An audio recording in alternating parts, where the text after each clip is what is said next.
हाय, मी इकडं ढोकळा बनवते. चला मग बघूया.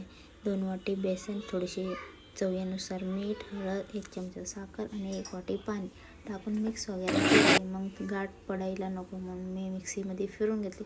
त्याच भांडीमध्ये ते बॅटर वगैरे काढून घेतले. इकडं कुकर चढवले आणि 2 वाटीला थोडीशी तेल वगैरे लावले आणि थोडी इनो टाकले आणि मिक्स केले आणि दोन्ही वाटीमध्ये थोडे थोडे काढून घेतले. इथे मी कुकरमध्ये ठेवले. कुकर लावताना सिटी नका लावू. कुकर लावून मी आले रेडी व्हायला. मग मी पटापट रेडी झाले. इकडं बाबू किती मस्ती करतो आणि त्याला पण रेडी करायचं होतं. मग त्याला पण पटापट कपडे वगैरे घातले आणि तो पण रेडी झाला. मग मी इकडं आले फोडणी वगैरे द्यायला. थोडीशी तेल, मोहरी, कढीपत्ता, तीळ आणि मिरची टाकून फोडणी वगैरे दिली आणि 1 चमचा साखर आणि 1 वाटी पाणी टाकून मी फोडणी दिली. आणि इकडं कुकरमध्ये बघितले तर हे मस्त बॅटर रेडी झालेलं. मग पटापट प्लेटमध्ये काढून घेतले आणि मला बाहेर जायचं होतं म्हणून मी गरमच कट केले. तुम्ही 10 मिनटं ठेवू शकता, नंतर कट करा थंड झाल्यावर आणि एकदम चांगले कट होतात.